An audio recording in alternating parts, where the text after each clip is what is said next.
The two Georgian boys really put on a show yesterday. Just an incredible final. We'll have a look at some of the highlights now.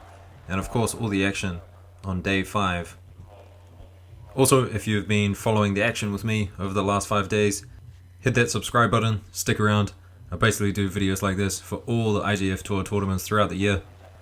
Anyway, we'll have a look at this final between Maezaradze and Beka Uri. If you didn't know, last time they met wasn't too long ago at the Grand Slam in Tbilisi. Beka Uri, he ended up winning by Wazari. So going into this, I definitely thought Beka Uri, he's probably going to throw him again, but I'm sure you know the results by now. Maezaradze ends up winning it. But it was a good final. Had a lot of the Japanese guys tweeting on Twitter, Takato and Uchishiba, just really praising the high quality of this contest. So with that said, I want no comments saying that these guys are just all strength, no technique. That is very far from the opposite. It's just different from traditional Japanese judo. They've got their own style. It's really unique, and I love it. Almost a score here. Beka Uri is really good at just landing on his front.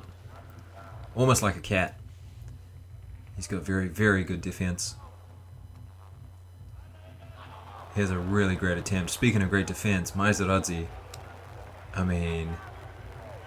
to not have his shoulder hit the mat there was just incredible.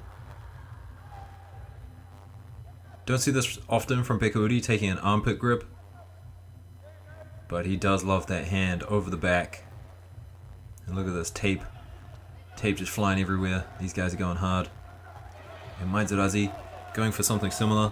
These Georgians, they love that grip over the back around the shoulder. Abe Uta, she does it. I've got to try it. I've never tried that sort of grip.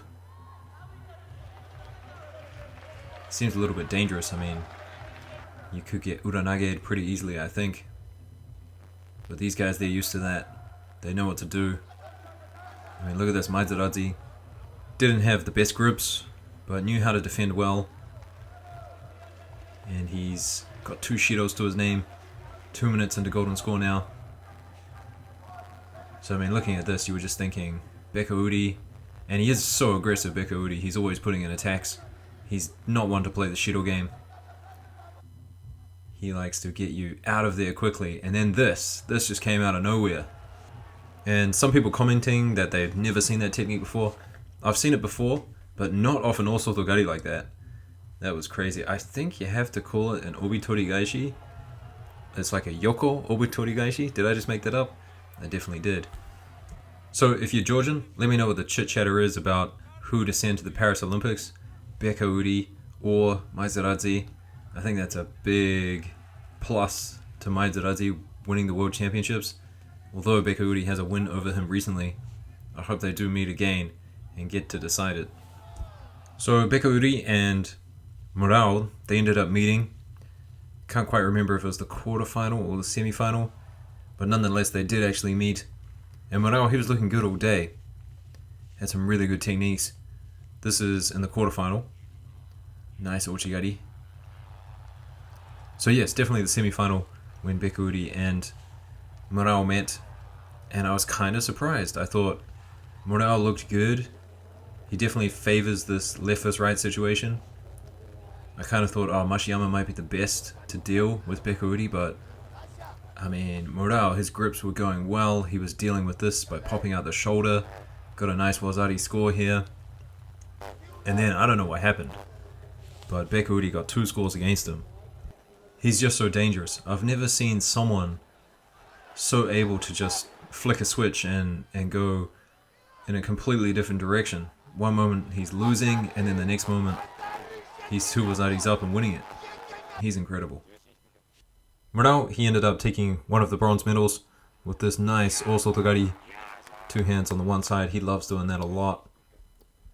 And I think this tournament was good for Murao, even though he didn't get gold. A bronze medal is pretty good. He threw Beka Uri, almost won that contest. So I definitely think for Paris and Japan, he's probably the front runner at the moment. The other bronze went to Nyman, holding down Palati on the ground here. Nyman's newaza just so strong. Also, this was pretty crazy. Head diving. Now, does Macedo get it or Toth? Does he get it? What do you guys think? Now, in my opinion, Macedo face-palmed into the mat to secure that throw. And would you believe they actually give it to him? I kind of want to know what would happen if Toth didn't himself head dive. I'm not sure how much that plays a factor into it, but in my opinion, it looked like Macedo was clearly head diving. Nizoe ended up getting through Geihi, although Geihi here grabbing the pants. That was the third Shido, so that's how that match was decided. But apart from that, Nizoe pretty dominant across the board. Huge Uchimatas. None scoring for Ippon, lots of wazaris into Osaikomi, but nonetheless, pretty incredible stuff. Also, she took out last year's world champion as well, so that's another plus. Also, on the women's side, Ai Tsunoda. I wouldn't call it an upset because her opponent, Taimazova from Russia, she's really strong. Not sure if many people know about her, but if you follow her on Instagram, she trains like crazy. She's got black eyes and stuff. She's exhausted. She's a really hard worker. Good judo as well. So I wasn't surprised that Ai Tsunoda lost to her. But unfortunately, Taimazova went to the repechage, ended up losing that contest, so no medal for her. After losing to Nizoe Matic, she went through the repechage, ended up finishing with a bronze, and then Polaris from Austria ended up choking out her opponent here.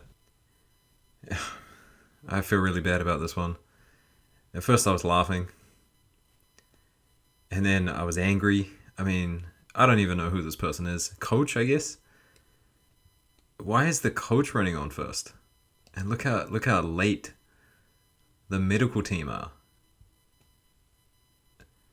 I mean, Polaris, she's already off the mat. Okay, who are these people? It looks like one guy's got an oxygen mask. Okay, now they roll her over. Why couldn't the coach do that? I don't know. My God. This was kind of interesting, guys. Maizoradzi and Vante End fighting here. Vante End, though, he ends up getting a Shido for grabbing the leg here. And I see a lot of people putting the elbow in the thigh. Usually it's a kataguruma. This time it was like the opposite direction, but he ended up getting a Shido for grabbing the legs there. So it makes me think they're going to start looking at elbows against legs a little bit more these days.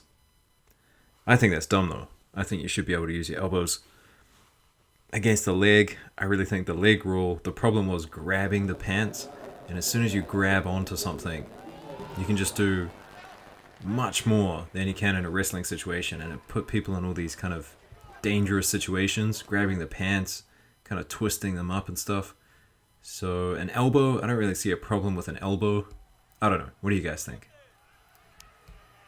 Anyway, these last few clips, just some miscellaneous Ippons, some highlights from Maizoradzi and Beka Uri, a couple other guys in here as well. That's it from me, guys. I'm going to leave you to it. I'll see you in the next one. Day 6, by the way, just wrapping up now as I'm recording this video. And tomorrow we have Saito. Come on, Saito.